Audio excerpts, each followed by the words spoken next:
¿Cuál es el sentido de la vida?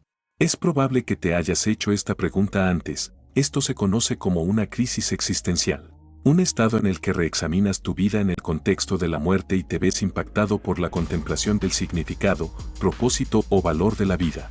El existencialismo es una filosofía que explora este problema de la existencia humana, con un énfasis en el individuo que comienza en un mundo aparentemente sin sentido y busca crear significado en un mundo sin un significado inherente.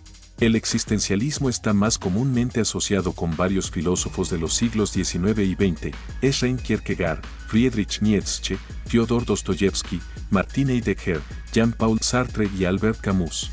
Sin embargo, muchos de estos pensadores nunca usaron el término existencialista para describirse a sí mismos, algunos incluso rechazaron la etiqueta, mientras que otros la aceptaron. Lo que compartían es una plantilla común. Muchos de ellos consideraban las filosofías sistemáticas o académicas tradicionales como demasiado abstractas y alejadas de la experiencia humana concreta y se enfocaban en la autenticidad del individuo. El filósofo danés Søren Kierkegaard es considerado el padre del existencialismo, quien, junto con Nietzsche, proporcionó las bases fundamentales del existencialismo del siglo XIX. Dostoyevsky también es una figura clave, aunque era más novelista que filósofo, fue uno de los primeros en definir adecuadamente ideas existencialistas clave. Walter Kaufmann declara, es como si Kierkegaard hubiera salido directamente de la pluma de Dostoyevsky.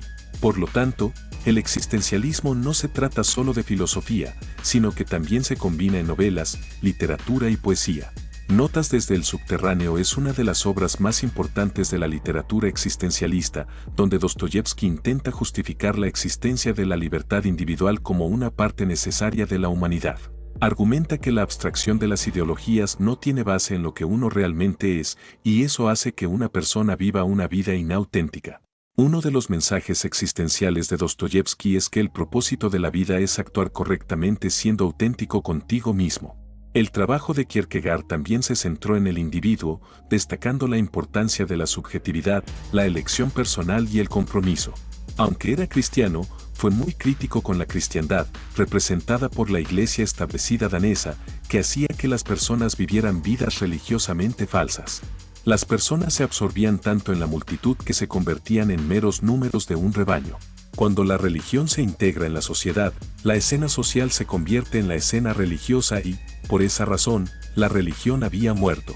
Kierkegaard sugiere que la única salida de la angustia existencial es dar un salto de fe hacia el cristianismo, enfatizando una relación personal con Dios, la verdad subjetiva del individuo. Es la experiencia irracional definitiva, que es lo más racional que se puede hacer. Nietzsche, por otro lado, estaba completamente desilusionado con la religión, anunciando que Dios está muerto. Llama al cristianismo una moralidad de esclavos, que resiente las virtudes de los poderosos y promueve poner la otra mejilla. Quería crear individuos que afirmaran la vida, llamando a una moralidad del amo, que no pretende oprimir a otros, sino crear nuevos valores y formas de vida, a través de una revaluación de todos los valores, dando lugar a la figura del superhombre. Así, el hombre se convierte en Dios.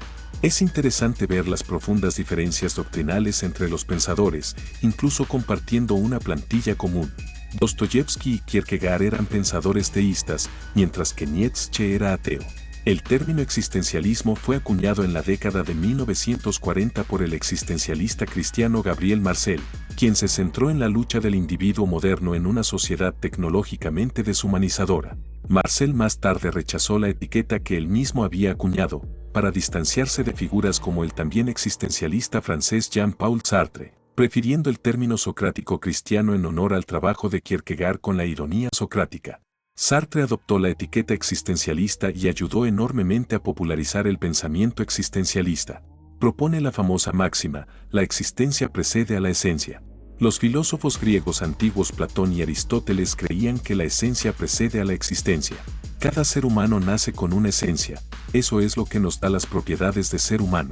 Esto se conoce como esencialismo. Sartre invierte esto y nos dice que somos un lienzo en blanco, que nos creamos y nos hacemos a través de lo que hacemos, y así la existencia precede a la esencia. De esta manera, nuestra vida es una obra de arte.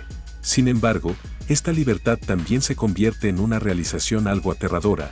El hombre está condenado a ser libre, porque, una vez arrojado al mundo, es responsable de todo lo que hace.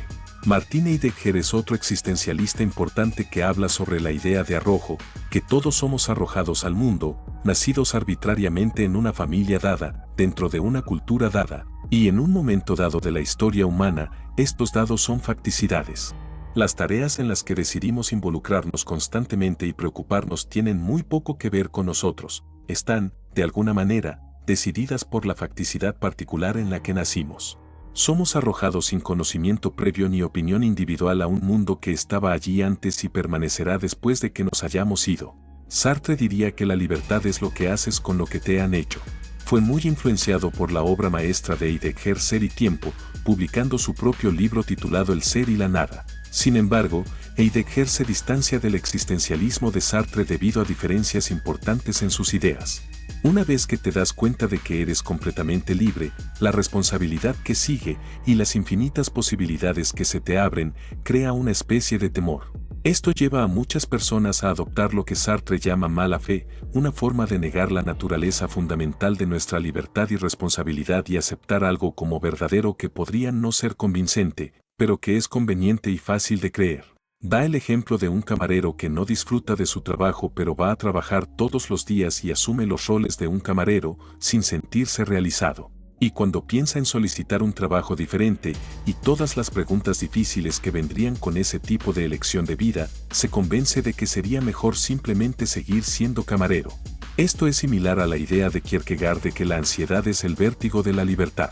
Uno puede poseer la capacidad de actuar libremente, pero, si nunca la usa y piensa en un mar interminable de posibilidades, efectivamente no es capaz de actuar libremente. Uno se pierde en el infinito, como lo pone Kierkegaard, y vive una vida cotidiana totalmente carente de imaginación. La otra parte es perderse en el finito. Es decir, no considerar suficientes posibilidades y simplemente seguir ciegamente las demandas de la cultura y las expectativas sociales. Las personas viven una mentira completa, viven porque todos les dicen que eso es lo que se hace. Esto puede ser una realización aterradora, ya que la mayoría de las personas no son conscientes de esto, ven todo lo que hacen como su propia elección. De manera similar, Heidegger nos dice que la inautenticidad ocurre cuando encarnamos solo nuestra facticidad, la realidad en la que hemos sido arrojados, y nuestra caída, caer en tareas que otras personas nos dicen que hagamos. Uno se convierte en das Man, ellos, rindiendo la propia existencia a una entidad sin forma, en lugar de elegir hacer algo que queremos, lo hacemos porque eso es lo que ellos hacen. Albert Camus fue un conocido de Sartre. Sin embargo, las discrepancias entre ellos surgieron rápidamente y eventualmente se separaron. Camus es considerado existencialista, aunque rechazó firmemente el término a lo largo de su vida. Contribuyó al surgimiento de la filosofía conocida como absurdismo. Camus describe el absurdo como el conflicto entre la tendencia humana a buscar un valor y significado inherentes en la vida y la incapacidad humana para encontrar algún significado en un universo sin propósito, sin sentido, o caótico e irracional. El hombre busca significado, solo para recibir el silencio irrazonable del universo en respuesta. Camus afirma, no creo en Dios y no soy ateo. Esto refleja la noción del absurdo. La búsqueda de la posibilidad de la existencia de Dios es humanamente imposible, pero esto también implica que la prueba de que Dios no existe también es imposible. El mito de Sísifo es una expresión feroz del absurdo. Sísifo es el héroe absurdo condenado a una vida de rodar una gran roca cuesta arriba, solo para llegar a la cima y ver la roca rodar de nuevo hasta abajo para empezar de nuevo, por la eternidad. Esta imagen increíblemente vívida es una alegoría de la condición humana, de nuestra búsqueda inútil de significado en un universo indiferente y sin sentido. Mientras trabajamos en las mismas tareas mundanas, todos tenemos que empujar nuestras propias rocas, solo para verlas rodar de nuevo hacia abajo. Aunque todo esto solo rasca la superficie del existencialismo, puede servir como una guía para explorar a sus diversos pensadores, con ideas centrales como la autenticidad, la individualidad, la subjetividad, la libertad y la responsabilidad, para entender y perseguir el significado de tu vida.